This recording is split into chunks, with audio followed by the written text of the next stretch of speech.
Our lives are stories, they tell us who we are. But me, my friends, my family, those we love and love no more.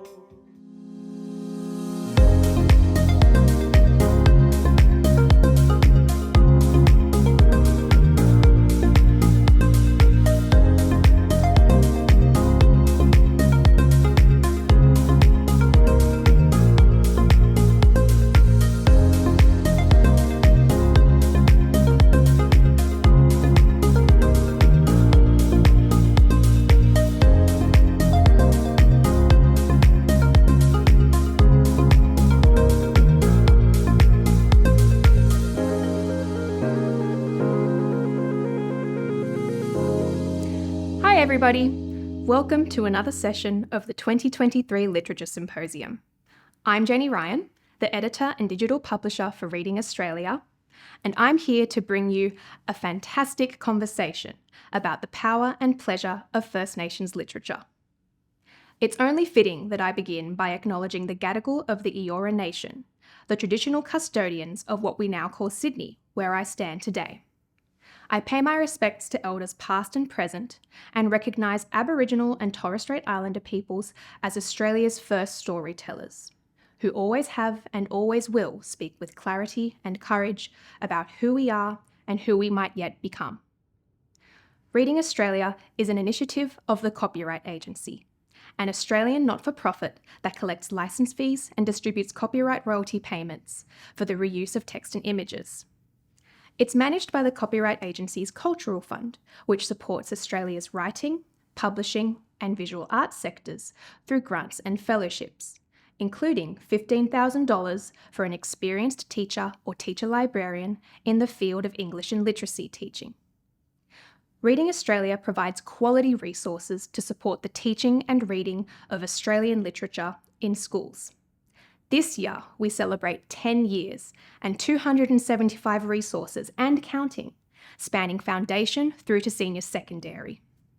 Together with the Australian Literacy Educators Association and the Australian Association for the Teaching of English, we have developed a suite of freely available and curriculum-mapped units of work for use by teachers, school librarians, and anyone else interested in teaching books by Australian writers. Of the 275 resources currently available on our website, 74 are for books by Aboriginal or Torres Strait Islander authors and illustrators. Many of these were developed in partnership with Australia's leading Indigenous publisher, Magabala Books, while others have been written by experienced First Nations educators. Today, we're joined by one such educator, Cara Shipp, a Wiradjuri Welsh woman descending from the Lamb and Shipp families in central western New South Wales. Cara currently leads years 10 to 12 at Silkwood School, Robina, on the Gold Coast. She has previously run alternative educational programs for Aboriginal and Torres Strait Islander students, held a range of head teacher positions, and served as president, vice president, and editor for the ACT Association for the Teaching of English. Cara has a Master of Education focusing on Aboriginal literacy and regularly presents cultural competence training at local and national conferences, focusing on incorporating Indigenous perspectives into the English curriculum.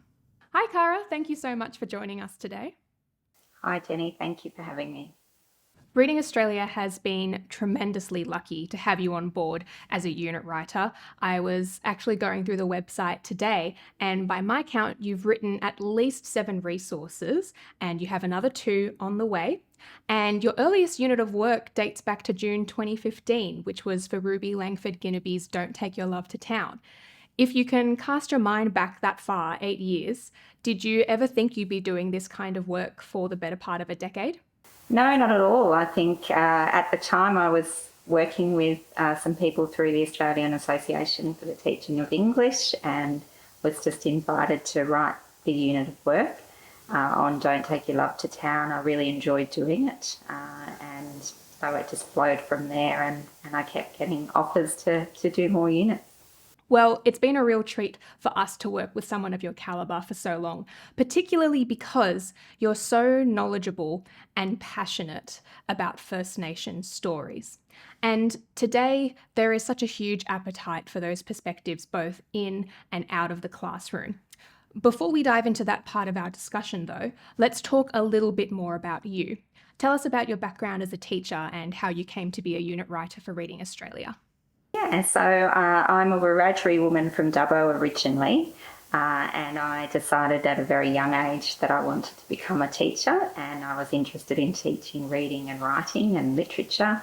I had a very lovely teacher at the time in grade 1 who had me helping the kindies with their readers, and I really enjoyed that. And then as an Aboriginal woman growing up with my aunties and uncles and nan who had different levels of education and had less opportunities than I had, I really enjoyed advocating for them and helping them out with literacy issues and things they needed to read or write.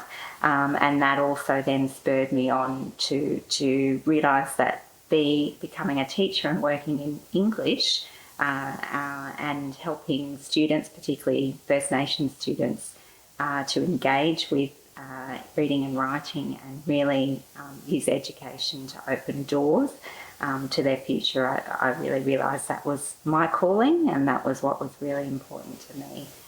So I very quickly got very engaged with the Association for the Teaching of English and also worked with Aboriginal and Torres Strait Islander students and communities at all the schools that I worked at. And that's where my work was noticed and I talked about it with AATE, and that's sort of what led me to sharing strategies with other teachers and then starting to write units of work to help teachers include those perspectives in their curriculum. It's a very admirable path that you've chosen, and we're very grateful that it led to us connecting along the way.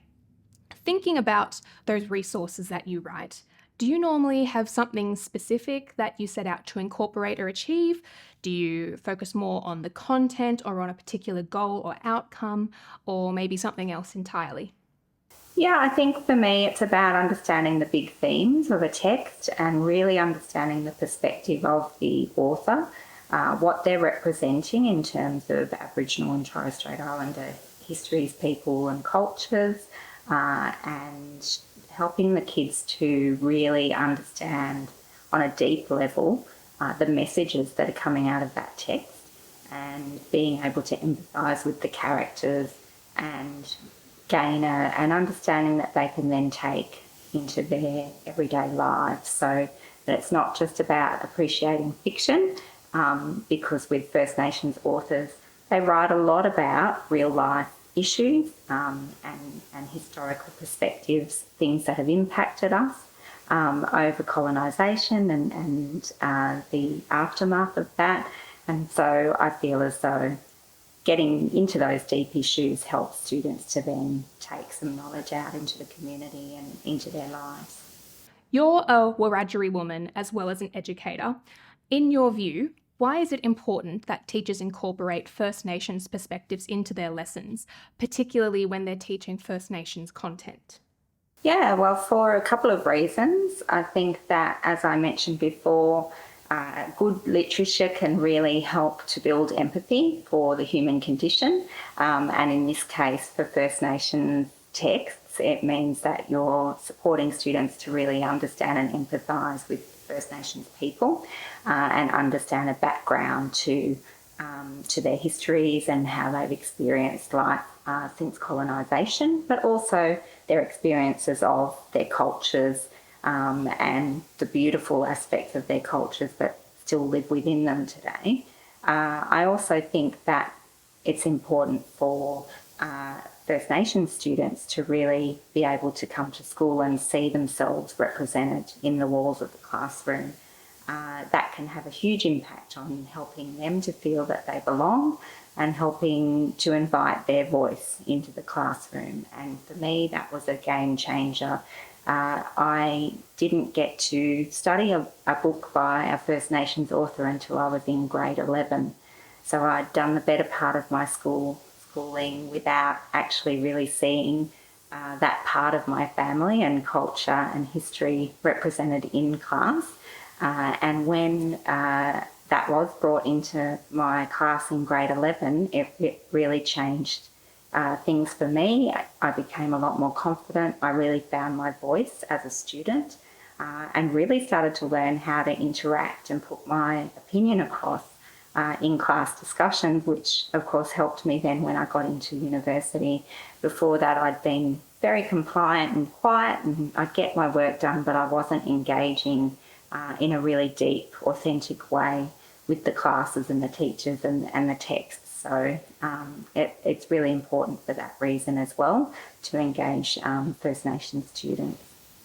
Your point about building empathy is a really big one. When we held this literature symposium last year, I sat down with Edwina West and we talked about how literature can be really formative for young people who are learning to understand other people's experiences in the world. And Edwina mentioned then, and you said now, that for students who don't typically see themselves represented in stories, it can be really affirming and a timely reminder that they do have a voice, as you obviously discovered as a student. Now, Australia's First Peoples have been telling stories for tens of thousands of years before colonisation, but especially in the last 5 to 10 years or so, audiences have really started to sit up and take notice of what's happening. What do you think are the benefits of reading First Nations literature for study, but also for enjoyment? Yeah, look, I think it's about just engaging with perspectives that are different to your own. If you're not a First Nations person, or you haven't had a lot of interaction with different people from different First Nations countries, it's being able to put yourself into the shoes of others and understand some different perspectives and where people in different parts of our community are coming from. And even as a Wiradjuri woman myself, we know that Australia is extremely diverse in terms of all the First Nations groups and cultures. And so when I read a story by an author from a very different part of the country, I learn more about their part of the country and how they see the world, which is different from me and my family. So it is that being able to expand your knowledge and understanding of the world through exposure to a range of perspectives. And coming back to the classroom, you've worked mostly with secondary students. What has been your experience of teaching First Nations literature in schools, and how have your students responded to it? Yeah, well, I think that overall my students have been quite open and quite interested in what I've offered them. But I approach this work with a few key things in mind. So, of course, adolescents are naturally argumentative, and they like to see inconsistencies and pick apart what you present them, and really analyse things and discuss and be provocative. And so they don't like to feel they're being preached at. They don't like to feel that they're being told that they must think or do things in a certain way. And I always approach my units of work, any units of work really, whether it's about First Nations texts or other texts and issues, I approach with an openness of just sharing perspectives. I'm not telling them they have to believe or understand or agree with any one perspective. We're just sharing a whole lot of different perspectives and understandings and having experiences, and then they can come to their own conclusions from there. So that's, an approach I think is really important. And I also think that you've got to really select the right text. As an English teacher, you have to know your students and your class and your school context, and find books that are going to really ignite them and pique their interest, and find characters in particular that they're going to love. Because once they love the characters, then they will follow the story and they will empathise with whatever that character's going through and how that character feels. that's where the learning will come in terms of, growing their social perspectives, their social understanding of some of the big issues that we face in Australia. So I think, not preaching, offering lots of different perspectives, and making it fun and making sure you're finding texts that the students are going to engage with characters that they're going to connect with. And then, of course, building upon that with connections to real people as well, and bringing the community in or going out to the community as much as possible to make that learning real for them. I think it's incredible that you can take such a generous and compassionate approach to teaching what can sometimes be quite challenging topics for students who may not have encountered them before. You mentioned a little while ago that teenagers have a tendency to question or challenge what they're being told. Have you found that young people engage with First Nations texts differently to other types of texts, or maybe even differently to adults? I think that they do engage with it differently to adults. I think that by and large, despite their grisly outer appearance, adolescents are still forming who they are and their values, so they're not as fixed in their identity and in their values as adults, and they are more open to hearing different perspectives. So I think I don't find a real difference in how they respond to First Nations texts versus other texts, but certainly there's a difference between adolescent responses and adults, and they're often less threatened by diving into this work. But I also ensure that I never kind of discount where students are coming from or make them feel that they're wrong or that they're bad or they should feel ashamed if they're coming in with some different perspectives from their families that might kind of butt up against the perspectives that are coming out of a text, because, I need to ensure that I create a space where everyone feels valued and safe, can explore what I'm offering in the texts and in the units of work without feeling that they're going to be judged or told that they're bad or wrong in some way, or that they're being labelled as a racist, etc. So I'm really careful to kind of value where everyone's coming from. It's interesting that you mention young people's capacity for flexibility and how they seem to be more open and perhaps even hungry for new ideas. The Know Your Country campaign actually ran a survey of primary school students in 2022, and they found that 85% of the children surveyed enjoyed learning about First Nations peoples and cultures, but at the same time, only 26% had read a First Nations authored book at school. Given that there seems to be more appetite than there is access, do you have any ideas for how we can support young people to not only get their hands on First Nations stories, but also to develop the skills and the desire to engage with them outside of school?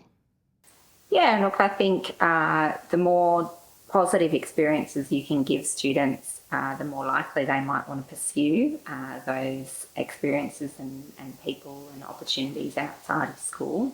But you can't necessarily force it. Some students will pick up on what you're talking about and get really interested and follow that and even pursue it, Indigenous affairs and things in their careers, and others won't. But I think that the main thing to start with is connection with community, and making it real for the students. So not only looking at texts by First Nations authors and videos, etc., but trying to invite authors in or go out and see author talks or go out into community events and meet elders and meet people, artists and people from all walks of life within First Nations communities, because they will talk about similar things that sort of come out in the text, similar themes and their own perspectives on stolen generations and their own lived experience on some of those things that we often will see in text by First Nations authors. And again, that makes it real for the students, and if they meet someone that they really connect with, and then they become interested in their story and their background and experience, then they'll want to keep kind of connecting and being part of that community. You made me curious, so I do have to ask, who do you look to and where do you look to bring those connections into your classroom? You've mentioned authors, you've mentioned looking to people in our local communities. Do you have any other ideas for people who might be listening? Yeah, definitely. So, I love connecting with, Aboriginal academics. There's a whole lot of First Nations academics now writing and filming and talking. So Indigenous X is a great resource. There's some awesome TED Talks out. But also there's a lot of Aboriginal and Torres Strait Islander filmmakers that are putting out some great content and have websites. Victor Stephenson is one. And Desert Pea Media is another organisation that does some great work. I like to connect with local people who are kind of doing great things within the community. So, for example, here where I am on Commonwealth country on the Gold Coast, I'm connecting in with the Narangwal Aboriginal Corporation, the local traditional custodians here. They've written some amazing resources about the local landscape with some traditional stories from their culture about local features of the landscape here. So it's great to connect with them and talk to them and find out how the landscape has made it into their stories and songs. There's a great activist working up in Brisbane, in West End, and I saw her on LinkedIn. She was doing some amazing murals with the local community there, and we had a Year 10 urban immersion camp to Brisbane recently, where we threw in a visit to her and she talked to them about the significance of that particular park where her murals are, why it's an important meeting place for the local Aboriginal community, some of the political activism that she's seen there, and her work with Sisters Inside and working as a prison abolitionist. And her name is Netta Ree Mabo. She's actually the granddaughter of Eddie Mabo. So I just try to keep connected with who's coming up in the local community as well, who the political activists are, who the artists are, because they've got great stories to tell.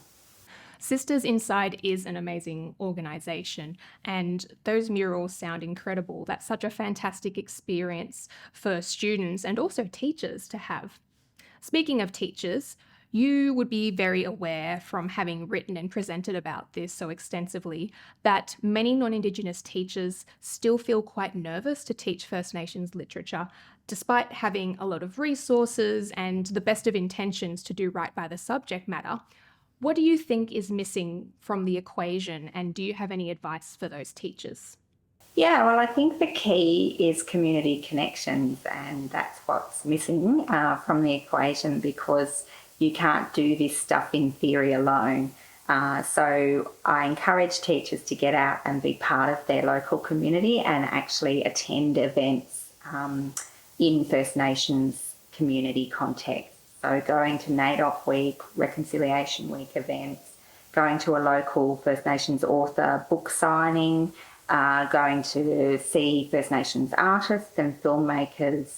This stuff is much more widely advertised now, and you only have to join a couple of key groups on Facebook to kind of be seeing it on your feed and seeing when these events come up. Even just things like your local city council, your local library, and your local art gallery, museum, Facebook or social media. You'll see these events coming up. So get out there and be part of the community and get to know people and meet them. And, if you have Aboriginal liaison officers in your school, start with them. If your school has a connection with the local Indigenous elders group, go along to their meetings or connect with them whenever they're in the school. And, you know, I like to say to people, you wouldn't go to a country overseas where you want to learn about the people and the history and culture of that place and just sit in your hotel room and only read and speak English and read your, you know, watch your Netflix shows that you always watch at home. You would go out into the community and you might make mistakes and not know the language and it might be awkward and hard. But if you'd gone overseas, you would make the effort to get out there into the community and go to events and learn. And we need to do the same here. And the more that teachers do that, the easier it will all become. And then, just like any other professional network, you then have people that you can talk to if you're writing a new unit or you've selected a new text to share in class. You can actually talk to, you know, someone that you've got a professional connection with in the Indigenous community and ask their opinion about things. And that will help you grow your confidence as a teacher working in this space as well. I just love that overseas metaphor so much. It perfectly encapsulates the culture and the lived experiences that are right under our noses. I guess it's one thing to read the text, but it's another thing entirely to immerse yourself in its world and to engage with the real people who bring it to life. Now, we're getting to our last couple of questions, and I wanted to end our chat on a slightly more personal note. So, thinking back to your own resources, which ones are you most proud of having written? And are there any out there that you wish you had written or that you'd still like to write in the future? Well, I think I'm definitely most proud of Heat and Light by Ellen van Nieuwen. I found that really challenging. It was, I enjoyed reading it, but I definitely had to read it a few times, and it took me a while to figure out how to actually get into the author's head and figure out what to bring out in the unit, what perspectives and themes to bring out and focus on. So it was really challenging, but I was really pleased with the result. Ellen is such an intelligent author, and they actually gave me some really good feedback as well about the resource. So I was really pleased with that. I'm also really happy with some work I've done for Uni of Queensland Press about some of Tony Birch's work, and also Firefront, which is a really significant collection of poetry and short stories edited by Alison Whittaker, a Gomeroi poet, and it is just a really beautiful collection, very edgy, something that I think, you know, lots of teenagers would really enjoy digging into. And that was a great resource, and I enjoyed writing that as well. I really wish I'd been able to write some resources about some of Janine Lean's texts. I have a great deal of respect for her as an author. I worked with her a little bit in Canberra, and I also taught one of her sons, and would have loved to have had the opportunity to work on some of her texts, but maybe in the future with future writing she publishes. And I also would have loved to have worked on Burri Monty Pryor's work as well. His book, Maybe Tomorrow, was the text that was introduced to me in grade 11 that changed everything for me in the classroom, and I really respect him as an author as well, and would have loved to have the opportunity to work on his book. Wonderful. And finally, before I let you go, whether it's for study or just for fun, do you have any book recommendations that you'd like to share with everyone listening? Yes, so last year I had the pleasure of reading Amy Tunig's book, Tell Me Again, which is actually a memoir. She is an Aboriginal academic working at Macquarie University. She's done an amazing TED talk about disrupting colonisation. Very political woman, very political writer, but her memoir is a deeply personal and endearing memoir of her family and of her experiences growing up in poverty with parents struggling with drug addiction. And she just treats all of her family in the memoir with such beautiful humanity. and it really challenges you as a reader to understand what's behind the exterior. When you see a person who may be homeless or struggling with drugs or alcoholism, think about what might have gone on for them and what's led them to that point. So I think that's a really important read. It's a very easy read, and there's actually also a lot of humour in it and fun as well. And I would recommend it to every Australian if I could. And I've given it as a gift to some Aboriginal and Torres Strait Islander students of mine since, who I felt really needed it as something really inspiring to help them push through and gain their Year 12 and get on to the next stage of their life. So a really life-changing book for me, and I think for many others. I also am really loving Gary Lonesborough's books at the moment. So The Boy from the Mish particularly has just the most beautiful representation of a gay relationship. And it's something that I think was, not anything I'd really ever read before, and was really beautifully done. He writes with such warmth and humour. A couple of other young adult authors, Jared Thomas is another one that I really enjoy reading, and Tony Birch, just as a general, an author as well, who just writes so beautifully about Melbourne and about the places that are significant to him and his community in Melbourne, and the Birrarung, the Yarra River. So I've always loved Tony Birch's writing and would highly recommend him as well. We do love Jared Thomas and Tony Birch here at Reading Australia, and we're also very excited about our upcoming resource for The Boy from the Mish, which is one of the Gary Lonesborough books you talked about. That's actually one that you've written for us. And it sounds like I also need to add Amy Tunick to my reading list, not that it needed to be any longer at the moment. But Cara, that's all we have time for. Thank you so much for your time today. Is there anywhere people can follow you online to keep up to date with what you're doing? Yes, I do have a blog. It is called missshipp.wordpress.com. So Miss Shipp, SHIPP. And it also has a subtitle, Bringing Aboriginal Perspectives into the Curriculum. It's not overly well maintained, as I'm very busy at school, but I do also always include links to new units that I've written.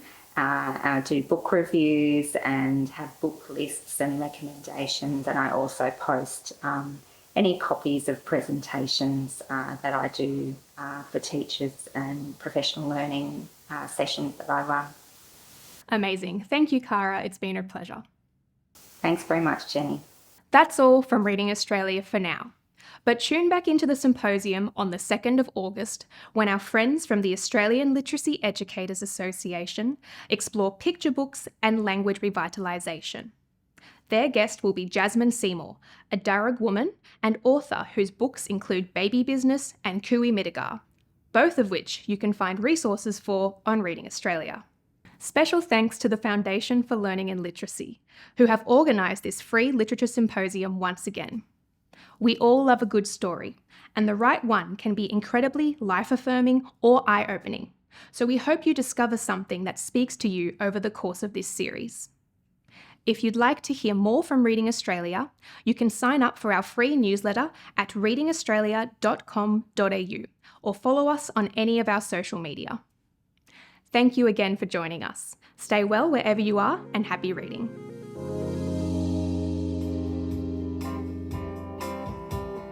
All our lives are stories, they tell us who we are.